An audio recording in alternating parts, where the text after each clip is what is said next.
Welcome to Life After Divorce podcast, and I'm your host, Patricia Lavigne, and I'm a separation and divorce coach.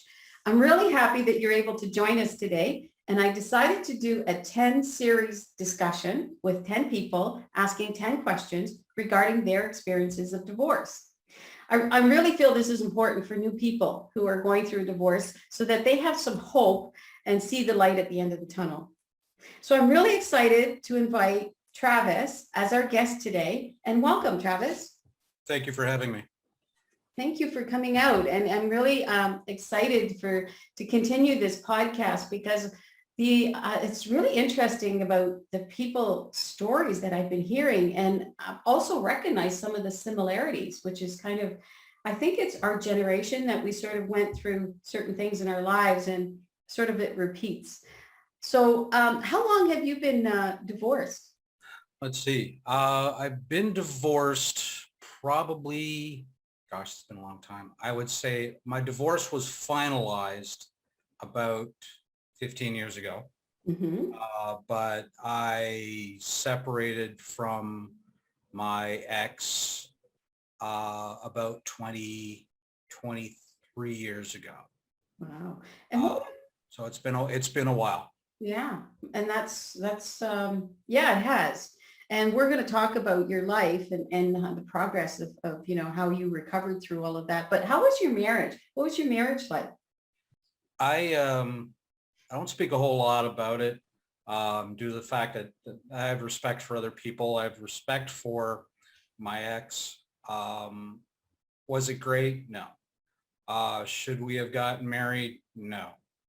It was a situation where we were in love for a bit, she ended up getting pregnant. And so instead of doing the right thing, I did the noble thing. That's something that I strongly discuss with my son. But that turned into something that it really shouldn't have. It's something that it weighs heavily on me, even today. The amount of stuff that could have been done, that things that might have been different if I had chosen to take a different path. But instead, it is what it is. I did the noble thing. We got married. It lasted about 5.5, 6 years. Mm-hmm. And then it came to a halt. We speak of blame. It was a 50-50 thing. We both have discussed that at length. She took her side of the responsibility of the marriage falling apart, as did I. Mm-hmm. Mm-hmm. Yeah, and it's one of those things where I've been seeing the pattern of, again, as I mentioned earlier about the generation thing, where back in that day, we got married for different reasons than to falling in love and, having that sort of romance and sort of going into it. A lot of people have identified that they went into the marriages probably for all the wrong reasons. And that's the unfortunate. And hopefully, for the next person that's going to get married in their life, that they come to realize that, why is it? But if you were to look back, what would you have done differently? Wow. I wouldn't have got married. Uh-huh. But see, hindsight's 2020. It's perfect. I mean, it's the greatest thing you can do. The problem is with that, if I decided to go back into time and change what had happened, I wouldn't have my son. I wouldn't have my daughter. I wouldn't have my 2 grandkids. There's that aspect. But taking them out of the equation, I would have said, don't get married. Focus on perhaps improving yourself. Get back to school. Find yourself a better job. There was a lot of settling going on back then, and that followed me till the very day. It's something that I have conversations not only with my son but with my friends about it. Mm-hmm, mm-hmm. If you were to think back how things were going after you broke up and had the divorce and go through the separation, would you have reached out for help or any type of support, or did you find that you were able to deal with the sort of the breakup on your own? To answer that question, I kind of have to go into the ending of the marriage. The ending of the marriage, it took 3 attempts. And the third one was very quiet, placid, no arguments. It was more of, I'm done. Stepped out, got into my own apartment, decided to dive into work and focus into work. And back then, that was pretty much the inception of the internet. Things had just started up that way. So, but I knew internally that I was going to be okay. I thought my ex and I, we did do at the end of our marriage, we did go to marriage counseling, and we had it separately and together. So there was that reach out for help to see if anything could work there. There was a church that was involved, and somebody had mentioned to me, sometimes, Travis, the last best prayer for a marriage is divorce. Oh, wow. That was for me. And I'm not going to say I walked away unscathed. I didn't. And was I upset, angry, disillusioned? No. I just knew that that part of my life had finished. I closed the door on that, and looked forward. And did it affect you emotionally though? Like that you made the decision to leave? Like, did you feel that it still kind of have some sort of impact in your life? Or were you able to just pick up sort of and move, that you've kind of... I'm an emotional person. I don't tend to hold things in. I think that goes back to the fact that I didn't have any brothers. So there's that raising. I had two younger sisters. So there was basically a house full of women. So that, I would say, helped me to a certain extent to understand, to be empathetic to the situation. Was I upset? Was I distraught? I seriously, I felt lost. There was a lot of wandering going on, job change, area change. I did that for a while. There was just a lot of switching going on. And I think if I had been a little more intelligent at that time, I probably would have sought out a little bit of help, either from, at that time, I believe I was attending church, or I would have sought out some things. But one of the interesting things was that I actually had some friends that kind of helped me through it. There was an understanding. They didn't interfere. They didn't sway me either way. They just had that, you know what, when you got 5 minutes, Travis, I'm more than willing to listen to you. And that, I think that was one of the more important things. Well, that's really fortunate, because not everybody gets that. The one thing I have noticed while coaching clients is that they'll say they'll go talk to their friends, and then their friends want them to sort of, make decisions based on what they want them to do, and in the sense of breaking up with, the other partner. And then the friendship tends to get a bit distant. So you're very, very lucky that your friends were there for you, because that's an important thing as well. Because you do tend to lose some of your friends with, a breakup and marriage. And do you know how back then, if you can remember, how did your children react to the whole divorce? Were they able to get through it or cope or deal with the fact that mom and dad's not together anymore? My kids were devastated. Oh. Now, there's some underlying factors to that, which I'm not going to get completely at length at, with the exception to say that my ex, her family, was not keen on me in the first place, and now had fodder to vilify me in any manner of terms. Now, again, you're hearing it from me. That's always the hardest thing. And that's something that I've always looked at, is that when I speak about my relationship and my marriage, you're only hearing one side. So this is my side. My son, I distinctly remember my sister, Holly, was getting married, and we were in Guelph, and my son we were in the bathroom and my son was there, and this was after the breakup, and he turned around and he looked at me, and I kind of got down to his level, and he looked at me and I said, "What's wrong?" He says, "Dad, I hate you." Wow. That's pretty, uh, pretty tough, pretty tough for me to handle, tough for him to struggle with. The two of them struggled with it for a while. My son's now 31. Yeah, 31. And my daughter's will be 33 this year. My daughter and I, we have a very arm's length relationship. She heard a lot, and unfortunately she was influenced by my ex-wife's family to not really like me. So, but that's okay. I mean, I talk to her once a month on the first. As for my son, we talk pretty much on a weekly basis. And that thing. But my kids during that time, they were hurting. Mhm.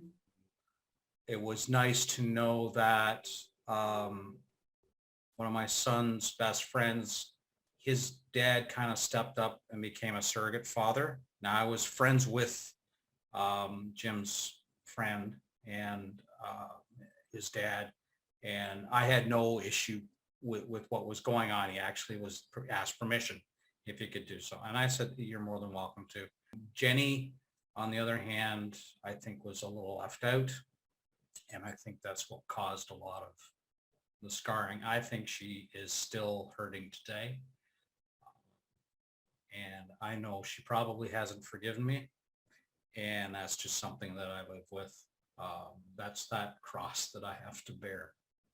Yeah, that's unfortunate. It's very tough because we want to be a part of our children's lives.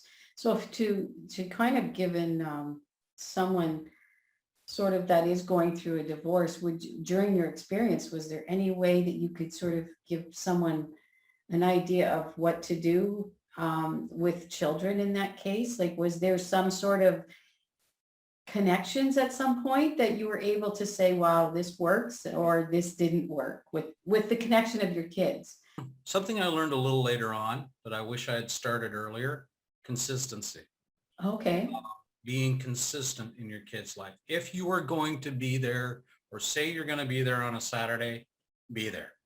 If your son's playing ball and you say that you're going to be there and you don't show up, that scars them. If your daughter is going to a music recital, or having a father and daughter dance, be there. Mitigate the damage as much as you possibly can, because you're responsible for that. And I know my son's going through that too with his two boys, and he's learned that real quick. He's very, very solid in being there. Be available to the kids at all times. Say, "Look, here's my cell number. You need to call me in the middle of the night. You want to talk, you want to come over."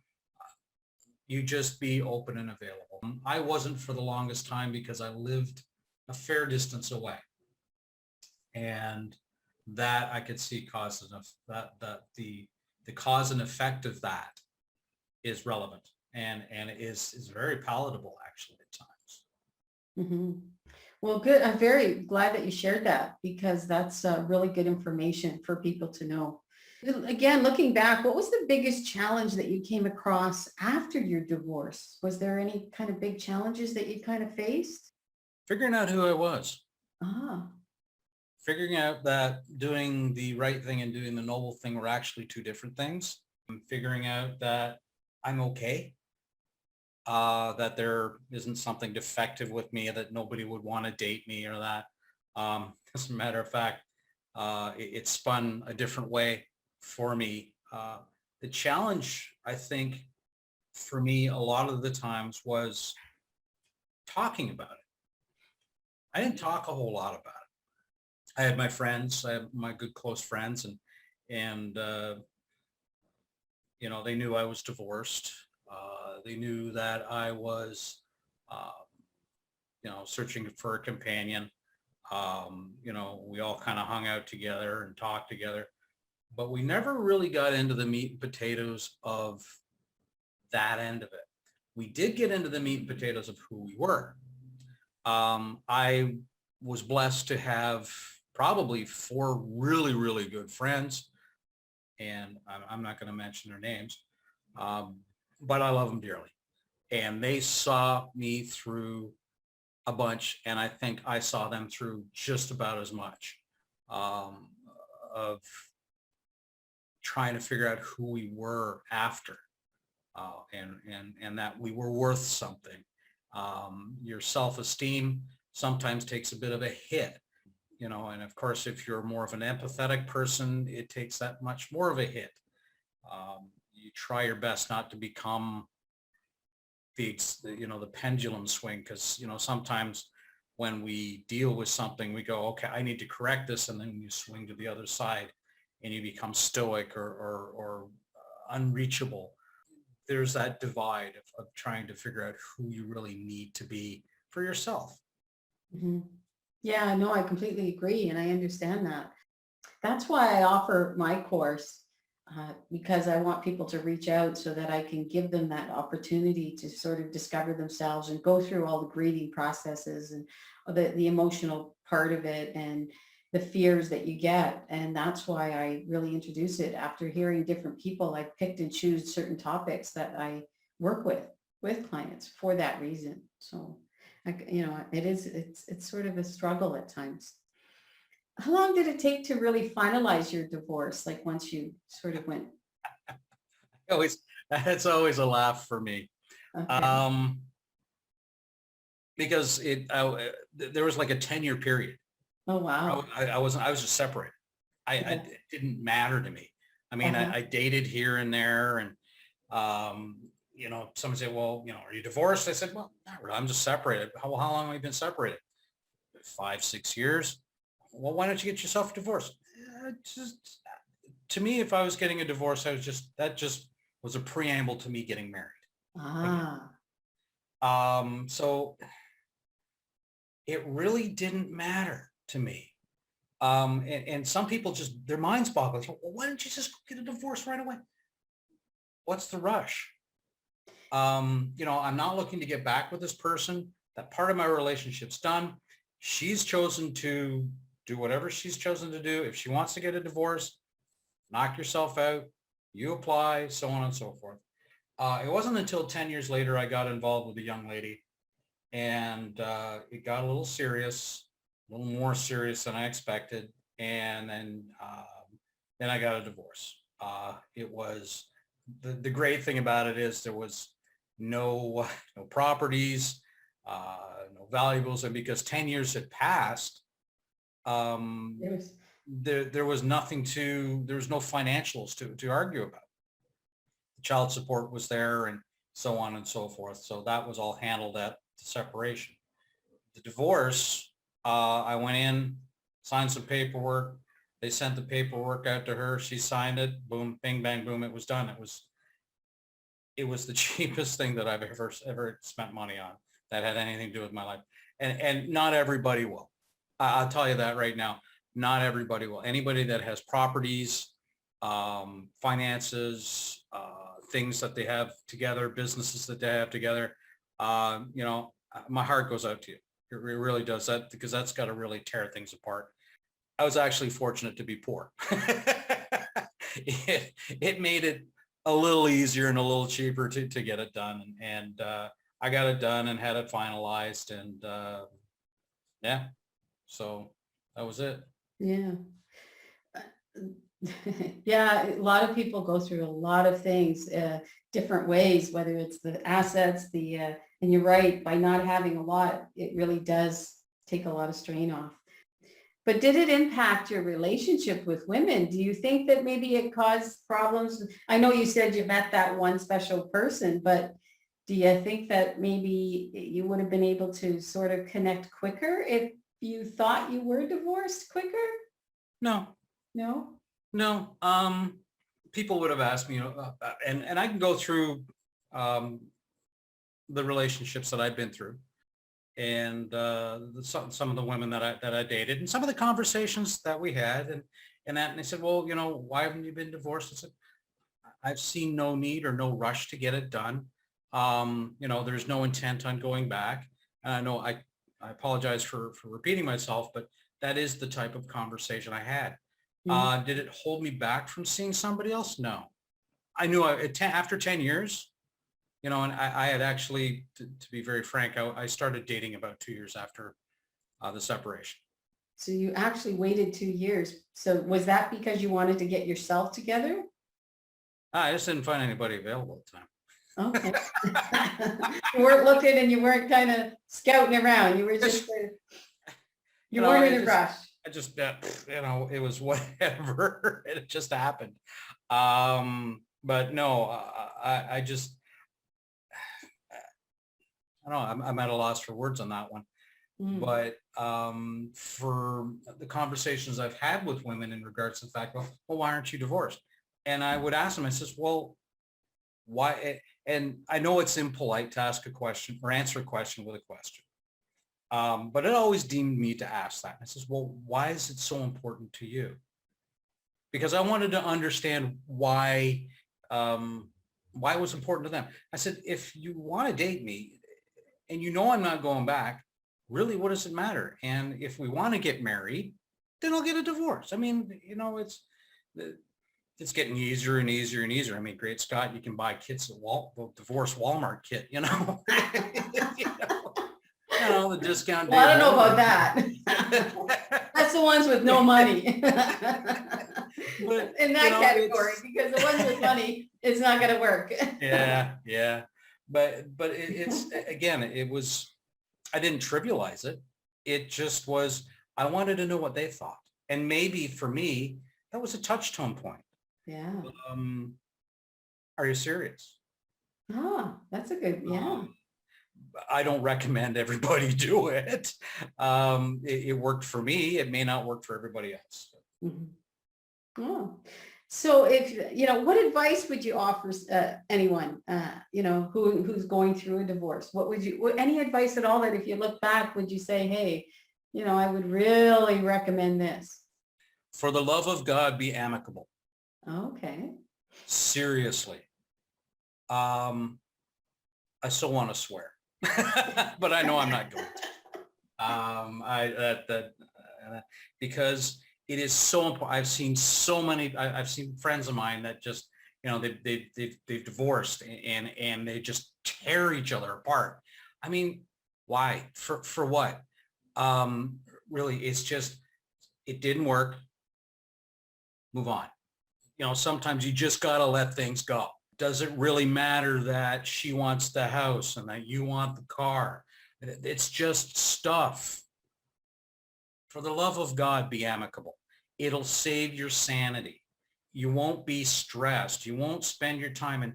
And one thing that I did miss about what happened to me after my divorce, I actually became an alcoholic. Oh, wow. Well, thank you for sharing that. That's not easy to yeah. talk about. Yeah, I drank a lot and I drank too much. And that's the thing. But that's the thing. The being amicable helps you to avoid that. It's like, okay, we can sit down. We're grown-ups. Sit down across from each other. I mean, you want drama? Watch daytime TV or go to work. There's enough drama on the planet that you just don't need to fill your lives with. Be amicable. Be at peace with each other. Kind of going, you know what? It didn't work. I take responsibility. Like, yes, I cheated, or it didn't work, or I hate your mother, or, all this garbage that's built up there. Put it away. Be at peace. Really, what is it going to cost you? If you're being amicable, it doesn't cost you a thing. If you're not amicable and you're constantly fighting, it's going to cost you your sanity. It's going to cost you your health. It's going to cost you financially, because great Scott, lawyers love to do their time. And as much as they're out there to help you, they're working for a living. And if they can lengthen that time, yeah, they will.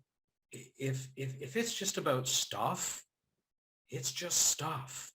I've seen, I had a very close couple friend of mine went through a separation and divorce that tore them apart. Mhm. He became, I was friends with both. I'm now just friends with her. He just became this miserable person, and it was all about stuff. And you know what? As far as I'm concerned right now, it's just stuff because, it can be taken away. You can lose it. What you can't take away is what you give away. Is you give away your health, you give away your sanity, you give away all of this power that you have. Being amicable allows you to keep that power within you, and you can be calm in that storm. And that's where you want to be, because then you can think rationally, and and both parties be amicable. I know it's hard to say. I know we're human, but great Scott, if we took a little bit of effort, just a tiny bit, I'm pretty sure that a lot of the arguments we have wouldn't be arguments if they said, yeah, okay, take the house. I'm okay. Mhm. Do you think though that most people would just say, take the house? Because there is a lot of, like today with, just living and cost of living and so forth. If, I believe that it should be 50-50 or whatever that 50-50 is in the sense of like, if it's money or if it's assets or other things or whatever it is, look at it as let's work towards trying to divide the assets as best as possible for, both of us. Let's equally get this divorce separated and work together as best as we can so that we're both sort of not walking away with nothing. I think it should be as fair as possible. And that's what I try to do and work with the person that I'm dealing with on the one side, because I'm not really dealing with the couples. But if I'm dealing with the one person, I always try to say, do what's fair. Because when you walk away and when you make those decisions, you have to sort of live with yourself with the fact of those decisions you made. And are you out for revenge, or are you out just to let's make this work for the best way we can? Make it work as in taking our assets, divide it, and go from there. That's how I see it. If there is a lot of assets involved, I mean, yeah, don't fight over a couch that's going to cost, the couch cost $800 to buy, and it cost you 100, $1,000, $1,200 fighting with the lawyer just to get the couch. Well, the couch isn't worth it. Just let it go. you know. Exactly. I mean, the fighting part, and this is why I always say be amicable, is because what it does two things. Okay, being amicable with each other, you can get that process quicker. You can have that, it's like, yeah, I get it. I understand. So okay, you can keep the house. You give me you give me 50% of what it's worth, and we'll go on from there. Done. Okay, that was amicable. You fight about it. That takes 3 or 4 days, which means you're paying your lawyers, both of them, 3 or 4 days. So all of a sudden both of you losing out because you're both being stubborn. And I will impart a little piece that my dad always said. He said, everything boils down to one thing: greed. And that's it. I want this, I want that, I want that. That's greed. If you say, I'll take 50%, 50%, that's fair. That's fine. For me, because there was no major assets involved, I just felt that I took the debt and walked away with it. And that was all in good and all in well. Again, I go back to my friends. They had a house together. They had a trailer. They had all of the stuff that they needed to sell. He wanted 75%. They fought backwards and forwards. It went over like 2-3 weeks, and eventually ended up being 50-50. Okay, 2-3 weeks, lawyers' fees, so on and so forth. All of a sudden, you realize that as much as I'm getting what I'm getting, I really didn't get as much as I should have, because I gave my money to the lawyers. God love lawyers, but being amicable and saying, common sense, being calm, that's what quickens the process. Yeah, and I usually use the words, pick your battles. Hmm. Pick your battles, you know? Is it really worth fighting over things when you can just sort of, like you said, discuss it, talk it over, get it down on paper so that you both sort of see it clearly and then just go from there. Yes, the lawyers have to be there to finalize the papers because it has to be legal, but Yeah. you can really, if you, work it out, it's way better. But yeah, no, that's great advice that you're giving. When even again, now looking back, and how long did your divorce take to for you to get your emotional state back together emotionally? How long did it take for you to emotionally sort of get your life and move on? I know you said it took you 2 years, but is that 2 years because you were dating, or is that 2 years with you? Did you feel ready to get out and be in the single life and, emotionally, financially, stability, all that kind of thing? The first year was more or less um, the year that I separated was probably one of the most difficult years I think I've ever had, because I had gone through 3 jobs. Hmm. I had gone from working at what I do now for a living, that I've been doing for quite a long time, to trying to find space at another job in Toronto, um, trying to find that thing. So, and not only that, spending time with my kids and having them. Um, and so that first year was kind of a dealing with the garbage, the leftovers, kind of sweeping out the house and the dust bunnies and stuff like that. And then the year after was more of a picking myself up. Okay, so now I'm working, I'm steady, I've got a job again. I'm able to see somebody. Once I got that thought process kicked in, then I was fine. Hmm. I just kind of accepted where I was and stepped out into the single world, I guess, again, and decided to start dating. And of course, again, as I said, the internet had just started up, and internet dating was very new for a lot of people, and I stepped into that whole, and actually fell into that with both feet. Hmm.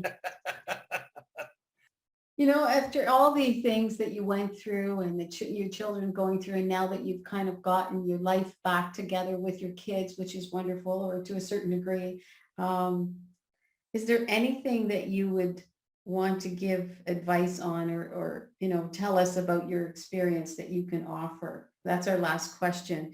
So would you, is there anything looking back saying, hey, this is something that really, really stands out to me? Other than the experiences, like you said, do be amicable, don't, argue over stuff and so forth. But I guess on life itself or experiences, what would you say to someone? We're all individuals, and that's what makes life interesting. How you react, or how the listener reacts, may be different than me. It's like, when you read self-help books and psychology books and stuff like that, you got to pick and choose what works for you. I did a lot of that. I picked and choose what worked for me. Friends, get yourself some good, solid friends. 3, 4. That's about it. That's all you pretty much need, because the older you get, the less friends you have, but the deeper friendships that you have with your friends. That was so confusing, but I hope that you understood that. I did, Um, yes. but there's that. Be honest with yourself. Be just honest with yourself. And it's not a matter of you getting up in the morning, look in the mirror and go, oh my God, I'm fat. Nah, that's not being honest. That's just being downright critical. Be honest with yourself. Say, you know what? I'm feeling good today. Yeah, I'm going to have a good day. Be honest with yourself. I'm having a lousy day. You're allowed to you're allowed to have those honest days. Allow yourself also to have those emotions. Allow yourself to cry if you need to. Allow yourself to, get frustrated and upset. I mean, if you find yourself getting like that a lot, then yeah, seek some help. But there are times where I've broken down. The stress of life has just kind of caught up with me, and it's kind of like, I can't do this anymore. And you just crack for a bit, and you allow it to happen, and allow it to happen. I talk to the guys especially. We tend to shy away from that. I mean, that's still old school. That's going back to boomer stuff where, you got to be tough and you got to be this and you got to be that. You know what? Allow yourself that time to be emotional. Allow yourself to be real with yourself. Give yourself permission to be who you are. If you're not giving yourself that permission, seriously, you're lying to yourself. And if you're lying to yourself, you're not helping. Yeah, I totally agree. There's a part where I talk about clients and I say your truth. When I say that, I mean, really look at the truth of everything, of your life, of who you are. Don't sugarcoat it or pretend that it's not what it is, or you're pretending that it's something else. Wear the truth hat and tell the truth all the time about your life and about everything. And I think that really will give you a good direction in life. So I well, just to add to that, if you don't mind, live your truth. Live, if you believe who you are.